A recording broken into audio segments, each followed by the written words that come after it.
दोस्तों आज की इस वीडियो में मैं आपको बताने जा रहा हूँ एक ऐसी दवाई के बारे में जो आपके बर्ड्स को देते ही आपके बर्ड्स 5-5 6-6 बच्चे देंगे। बच्चों की साइज होगी पेरेंट्स से भी ज्यादा बड़ी।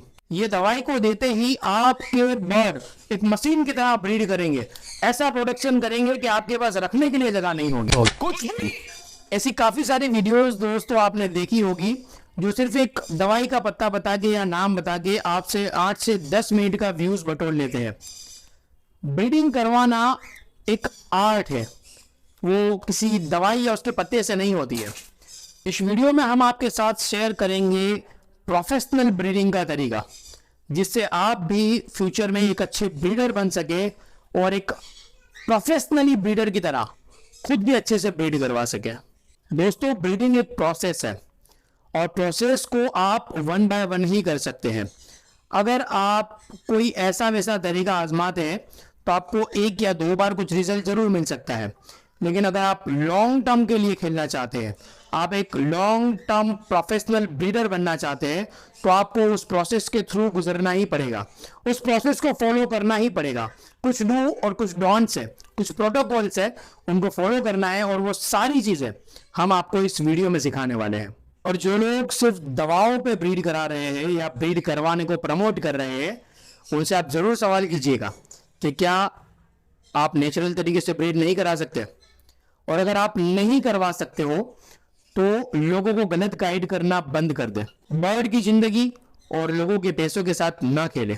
तो दोस्तों जैसे आपको बताया कि ब्रीडिंग पूरी एक प्रोसेस है और इस पूरी प्रोसेस को सिर्फ एक वीडियो में कवर करना पॉसिबल नहीं है, तो इसके लिए हमें इसका दूसरा पार्ट बनाना है। तुम बहुत मस्त काम करते। लेकिन जैसा कि दोस्तों आप सभी जानते हैं कि जब आप कोई अच्छा काम करते हैं तो आपको सामने कुछ ना कुछ रिस्पॉन्स जरूर चाहिए होता है। आपसे एक छोटी सी डिमांड है, एक छोटे से सपोर्ट की रिक्वायरमेंट है। जैसे कि हर काम के लिए एक मोटिवेशन चाहिए होता है, इसी तरीके से हमारे इस वीडियो के लिए आपसे एक मोटिवेशन की डिमांड है। इसमें आपका कुछ फाइनेंशियली लॉस नहीं है, बिल्कुल फ्री है। दूसरे पार्ट मैं तभी डालूंगा दोस्तों जब इस वीडियो के ऊपर कम से कम 300 लाइक हो जाए। अगर आपको वीडियो पसंद आए तो आपको लाइक करना है, और अगर दूसरा पार्ट आप चाहते हैं तभी आपको लाइक करना है। सबसे पहले हम बात करेंगे ब्रीडिंग सीजन किसे कहते हैं। काफी सारे दोस्तों से आपने सुना होगा कि ब्रीडिंग सीजन स्टार्ट हो गई है या ब्रीडिंग सीजन स्टार्ट होने वाली है। तो हमें सबसे पहले ये समझना पड़ेगा कि ब्रीडिंग सीजन कहते किसे है। जैसा कि आप सबको पता ही है कि मैं हमेशा सबसे आसान अल्फाज या आसान तरीका ढूंढता हूँ किसी वर्ड को समझाने के लिए। तो ब्रीडिंग सीजन का मतलब है वो टाइमिंग जिसमें हमारे बर्ड अंडे बच्चे देते हैं। काफ़ी सारे लोग आपको बताएंगे कि ब्रीडिंग सीजन जुलाई में स्टार्ट हो गई है, कुछ अगस्त में स्टार्ट करेंगे, कुछ लोग उसे मार्च में कंप्लीट करेंगे, कुछ मई तक लेकर जाएंगे। तो मैं अपने हिसाब से बताऊं दोस्तों, तो मैं ये सारे कॉन्सेप्ट को बेमतलब और फिजूल मानता हूँ। अच्छा, हमको सिखा दिया है। और मैं ऐसा क्यों मानता हूँ मैं आपको बताऊंगा, और उसके बाद आप अपनी राय रख सकते हैं। हमारे पास हमारे देश में जो भी बर्ड्स अवेलेबल हैं उन्हें हम 2 ग्रुप्स में डिवाइड कर सकते हैं। एक है एग्जोटिक बर्ड्स और एक है इंडियन बर्ड्स जो हमारे नेचर में आज़ाद घूम रहे हैं। ये जो ब्रीडिंग सीजन का कॉन्सेप्ट है ये हमारे नेचर बर्ड्स के लिए तो ठीक है, लेकिन एक्सोटिक बर्ड्स के ऊपर ये फिट नहीं बैठ रहा है। इंडिया के ज्यादातर हिस्सों में जुलाई और अगस्त के महीने तक अच्छे से बारिश की सीजन स्टार्ट हो जाती है, जिससे टेम्परेचर कम हो चुका होता है और साथ ही बारिश की वजह से नेचर के अंदर खाने की फुल मात्रा अवेलेबल होती है, जिससे बर्ड्स अपने बच्चों को अच्छी तरीके से खाना खिला सके और ये उन्हें एक मेंटल सेटिस्फेक्शन देता है, जिसकी वजह से वो लोग ब्रीड करने के लिए तैयार होते हैं। और इसी वजह से इंडिया में ये सीजन में बर्ड्स ब्रीड करते हैं।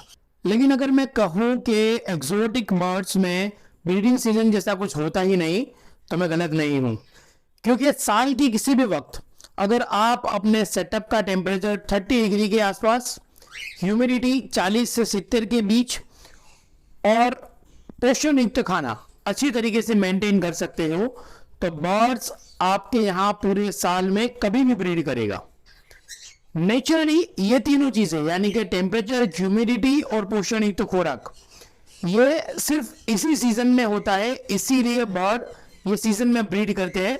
जिससे हम इसे ब्रीडिंग सीजन कहते हैं। तो उम्मीद है दोस्तों आप मेरी बात से पूरे सहमत होंगे और इस ब्रीडिंग सीजन के कॉन्सेप्ट को अच्छी तरीके से समझ चुके होंगे। तो जैसा कि मैंने आपको बताया दोस्तों, अगर आप अपने सेटअप में टेम्परेचर, ह्यूमिडिटी और खाना पूरे साल अच्छी तरीके से मेंटेन कर सकते हो तो आप अपने बर्ड से पूरे साल ब्रीड ले सकते हैं। लेकिन मैं आपको सलाह दूंगा कि आप अपने बर्ड से कभी भी कंटिन्यूअसली पूरे साल ब्रीड ना लें। ऐसा क्यों, ये फिर हम कभी किसी दूसरी वीडियो में डिस्कस करेंगे।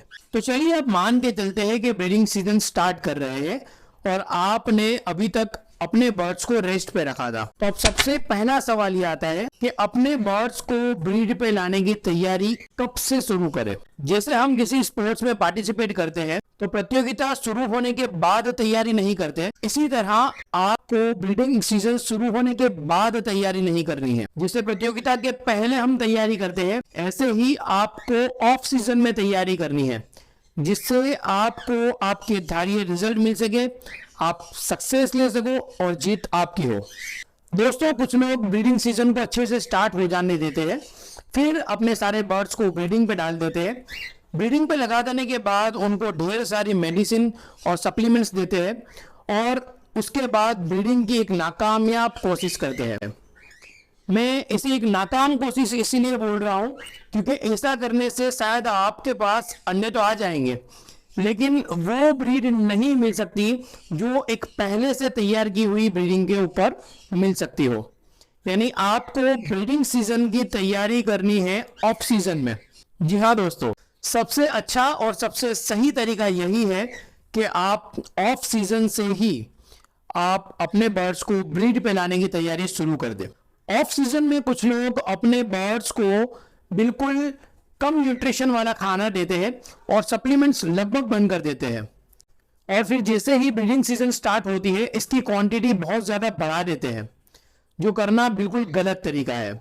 ऐसा करने से आपका बर्ड खाने पे जल्दी सेट नहीं होगा और खाना चेंज होने की वजह से उसे इनडाइजेशन और स्ट्रेस की प्रॉब्लम होगी। चलिए मैं आपको सही तरीका बताता हूँ।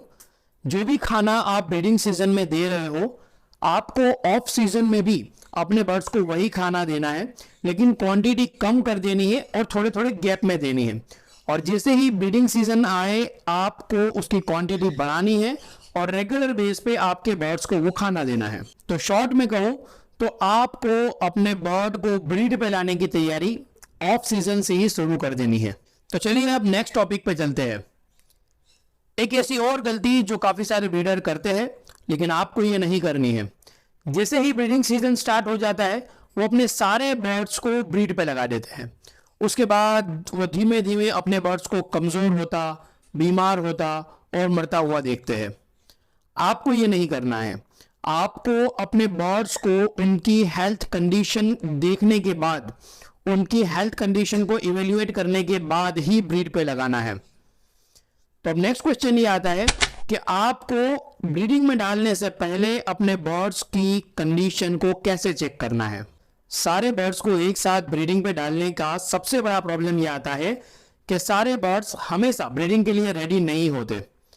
या तो उनकी कंडीशन वीक होती है या तो वो ब्रीडिंग के लिए तैयार नहीं होते। और ऐसे बर्ड्स को ब्रीड पे डालने के बाद और मेडिसिन से उनको हीट पे लाने के बाद बर्ड्स अपनी कंडीशन और डाउन कर लेता है, उसकी हेल्थ और ज़्यादा ख़राब होती है, जिसकी वजह से या तो उसकी सिप निकल जाती है या वो बहुत ज़्यादा बीमार पड़ जाता है या फिर तो उसकी मौत हो जाती है। तो अच्छा ये होगा कि आप अपने एक रेडी बर्ड को ही ब्रीड पर डालें।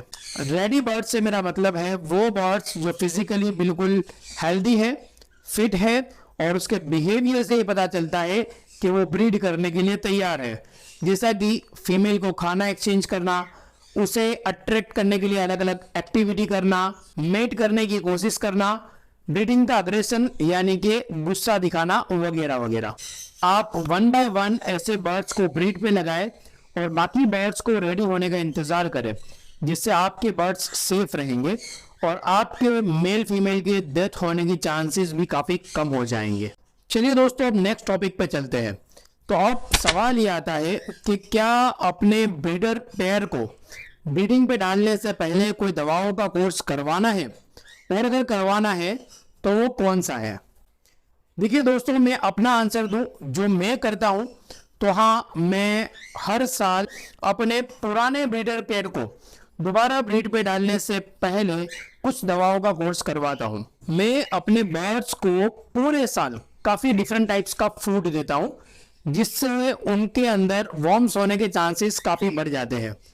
मेरे बर्ड्स की ब्रीडिंग साइकिल डिस्टर्ब ना हो, इसीलिए मैं उनको वापस से ब्रीडिंग पे डालने से पहले एक डीवॉर्मिंग का कोर्स करवाता हूँ, जिससे मेरे बर्ड्स की ब्रीडिंग साइकिल डिस्टर्ब ना हो।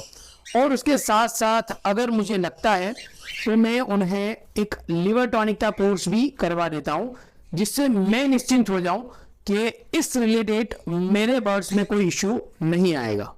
तो अगर आपने अपने बर्ड्स तैयार कर लिए हैं, बर्ड्स के रिलेटेड सारी चीज़ें सॉल्व कर ली है, तो नेक्स्ट आता है आपका ब्रीडिंग सेटअप। तो चलिए अब उसके बारे में भी कुछ डिस्कस करते हैं। दोस्तों, उसमें सबसे पहला सवाल आता है आपके बर्ड के ब्रीडिंग केजेस का, कि केजेस को कैसे साफ करना है।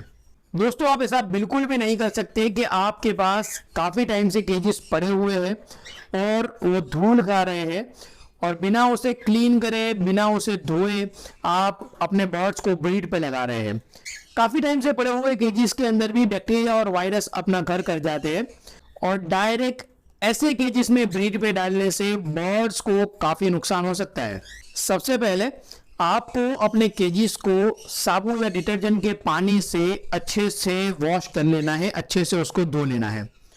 उसके बाद 3 से 4 बार साफ पानी से अच्छे से दोबारा धो लेना है। आपको इस बात का ख्याल रखना है कि केजेस में किसी भी भाग पर या दरारों में साबुन या डिटर्जेंट ना रहे। अगर वो रहा तो वो आपके बर्ड्स के लिए काफ़ी टॉक्सिक हो सकता है।